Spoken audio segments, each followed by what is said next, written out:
Hello students, जो आज का टॉपिक है वो है आपके प्रैक्टिकल एग्जामिनेशन से संबंधित। और ये जो प्रैक्टिकल होता है वह आप कैसे लैब में करेंगे उसके बारे में आपको मैं पूरा डिटेल में बताऊंगा, या फिर जो इस टॉपिक से रिलेटेड आपके एग्जाम में, आपके बोर्ड एग्जाम में एमसीक्यू के फॉर्म में जो क्वेश्चंस आते हैं उसके बारे में मैं बताऊंगा।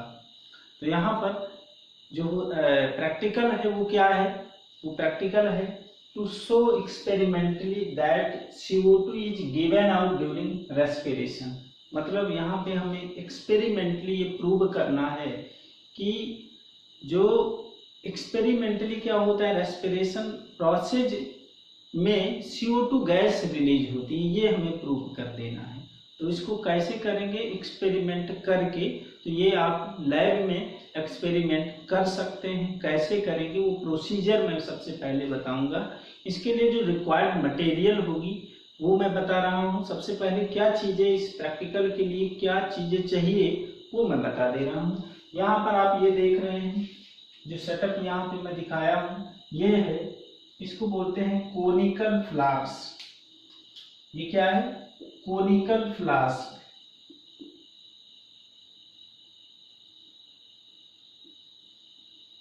ये पूरा जो सेटअप है कोनिकल फ्लास्क। इसके लिए एक जो मटेरियल आपको रिक्वायर्ड होगी कोनिकल फ्लास्क। इसके अलावा इसके अंदर जो मटेरियल लिया गया है ये है जर्मिनेटिंग सीड। जर्मिनेटिंग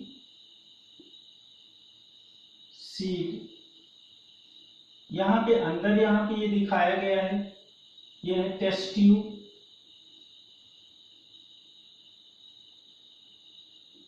और इस टेस्ट ट्यूब के अंदर ये जो मटेरियल फिल्ड है केमिकल, वो होता है KOH। KOH पिलेट्स के फॉर्म में हो सकता है या फिर सॉल्यूशन के फॉर्म में हो सकता है। इसके अलावा ये जो ट्यूब दिखाया गया है इसको डिलीवरी ट्यूब बोलते हैं।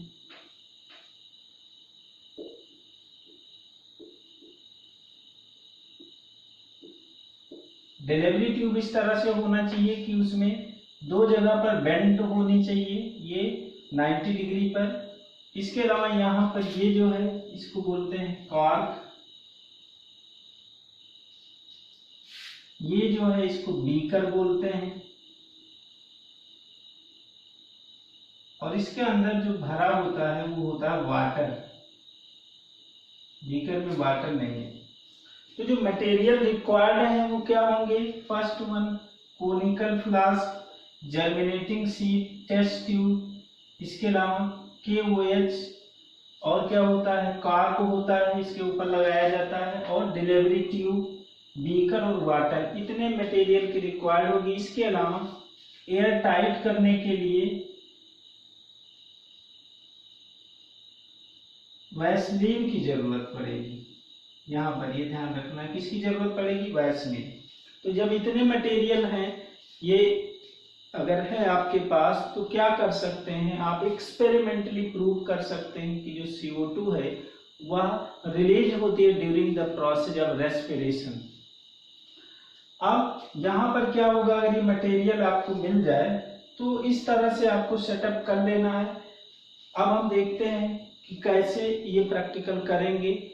उसमें सबसे पहला प्रोसीजर क्या है? First point, put some germinating seed in a conical flask. मतलब क्या होगा, यहाँ पे जर्मिनेटिंग सीड लेना होता है, ये याद रखना है।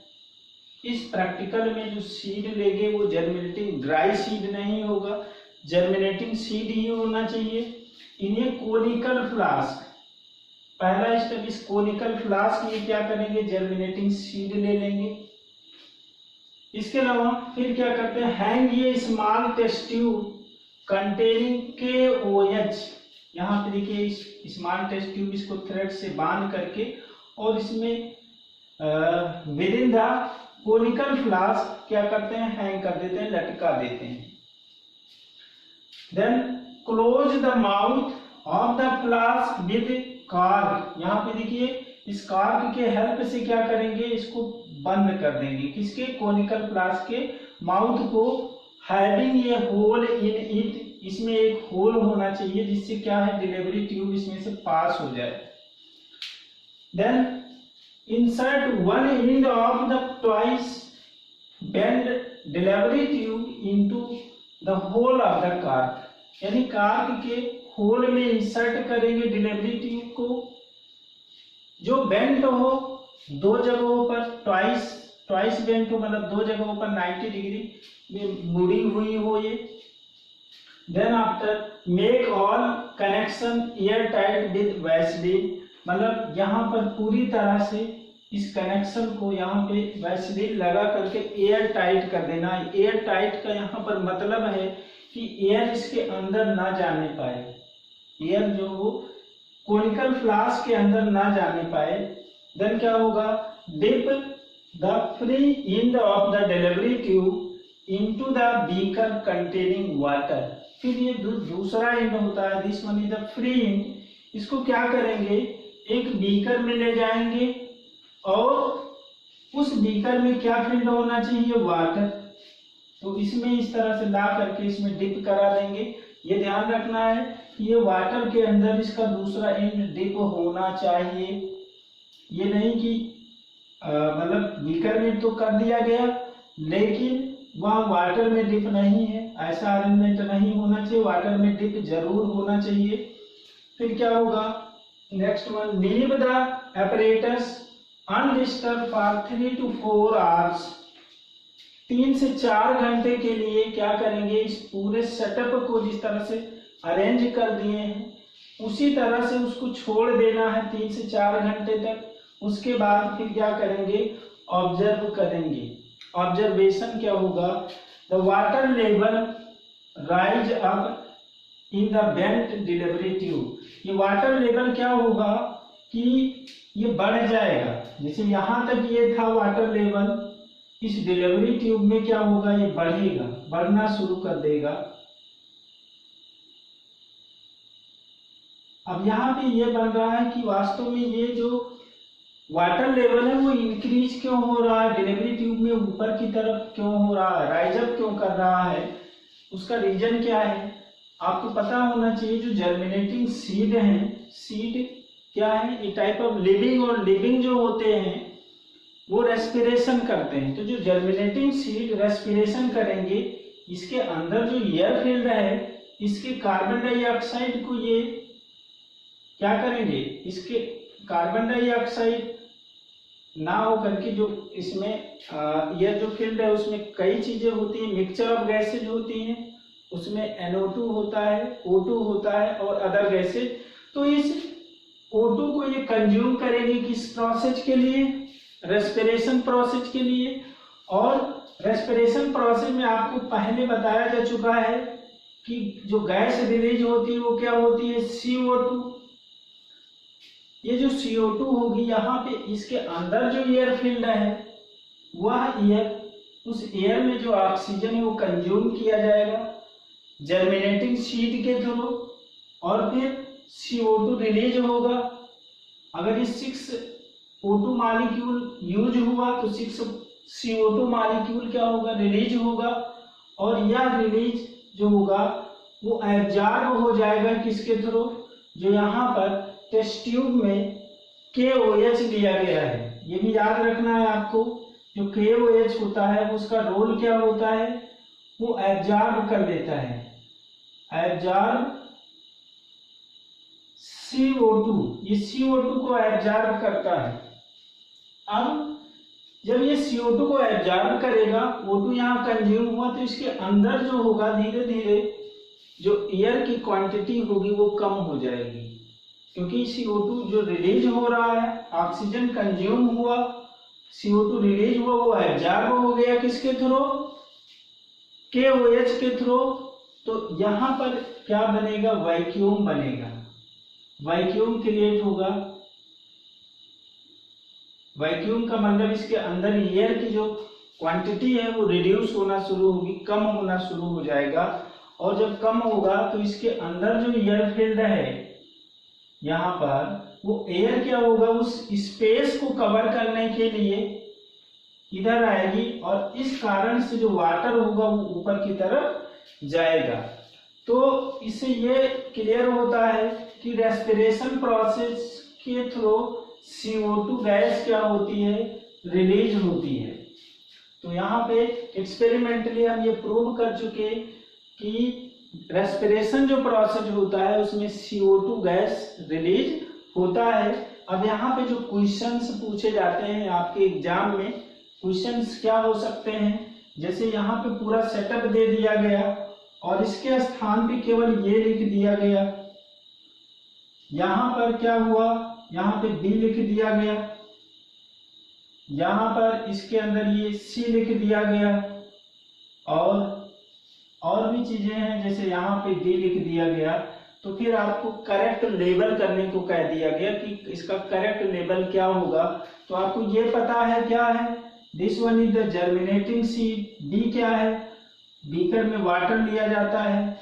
यहाँ पर देखिए C जो है, टेस्ट ट्यूब के अंदर क्या फील्ड होता है, वो होता है KOH। क्या होता है, KOH। इसके अलावा ये क्या है, ये डिलीवरी ट्यूब है। तो इस तरह से अगर आपको पूरा सेटअप पूरी तरह से समझ में आ गया है तो प्रैक्टिकल भी आप कर सकते हैं। और इसके साथ साथ अगर आपके बोर्ड में MCQ के फॉर्म में क्वेश्चंस आते हैं तो आप बड़े ही आराम से लिख सकते हैं। कभी कभी क्वेश्चन पूछा जाता है कि जो रेस्पिरेशन प्रोसेस में जो कोनिकल फ्लास्क होता है उसके अंदर क्या लेते हैं, उसमें कभी कभी क्वेश्चन दिया जाता है ड्राई सीड, जर्मिनेटिंग सीड, इस तरह से बोथ और नन ऑफ दीज। तो इसमें क्या होगा आपको क्लियर है, जो कोनिकल फ्लास्क में लेते हैं वो क्या होता है, कौन सा, जर्मिनेटिंग सीड लिया जाता है, ये आपको ध्यान रखना है। इसके अलावा और भी जो क्वेश्चंस आपको पूछे जा सकते हैं कि यहाँ पे प्रोसीजर का जो सीक्वेंस है वो डिस्टर्ब कर दिया जाता है, फिर आपको सीक्वेंस में क्या करना होगा, अरेंज करना होगा कि कौन सा सबसे पहले होगा। तो अगर आप प्रैक्टिकल से संबंधित ये पूरा प्रोसेस समझ गए हैं तो इसमें भी कोई दिक्कत नहीं होने वाली है। तो इस तरह से क्या है कि ये, अब इसमें एक चीज और बच रहा है कि प्रिकॉशंस क्या होने चाहिए। प्रिकॉशंस में क्या होगा कि जो यहाँ पे जो ऑल द कनेक्शन क्या होने चाहिए, ईयर टाइट होने चाहिए। मतलब ये ध्यान रखना, अगर ईयर टाइट नहीं हुआ, अगर मान लीजिए यहाँ पे हम वैसलीन सही तरह से नहीं लगा पाए तो ईयर ये बाहर से आ सकता है, तो यहाँ राइज अप नहीं हो पाएगा, वाटर लेवल इंक्रीज नहीं होगा। इसके अलावा यहाँ पे जो क्या होता है, कोनिकल फ्लास्क के अंदर हमें जर्मिनेटिंग सीड ही लेना है, ये प्रिकॉशन रखना है। तो इस तरह से आप दो प्रिकॉशंस भी कर सकते हैं। इसके अलावा तीसरा जो होगा, ये जो KOH होता है वो फ्रेश होना चाहिए, ये नहीं कि वो काफी पुराना हो, अगर फ्रेश नहीं होगा तो वो एब्जॉर्ब नहीं कर पाएगा। एक क्वेश्चन आपका ये भी पूछ लेता है कि जो टेस्ट ट्यूब होती है कौन सा मटेरियल यूज होता है, तो आपको याद रखना है KOH या what are role of the KOH। यहाँ पे इसमें KOH का क्या रोल होता है, तो रोल ऑफ द KOH क्या होता है, एब्जॉर्प्शन ऑफ द CO2। या क्वेश्चन इस तरह से पूछता है कि जो है CO2 किसके थ्रू एब्जॉर्ब होता है ड्यूरिंग रेस्पिरेशन प्रोसेस, तो वो केमिकल क्या होगा, KOH। तो इस तरह से मैं उम्मीद ये करता हूँ कि ये जो टॉपिक है ये आपके पूरी तरह से समझ में आ गया होगा। अब हम फिर एक नए वीडियो के साथ फिर मिलेंगे। Thank you.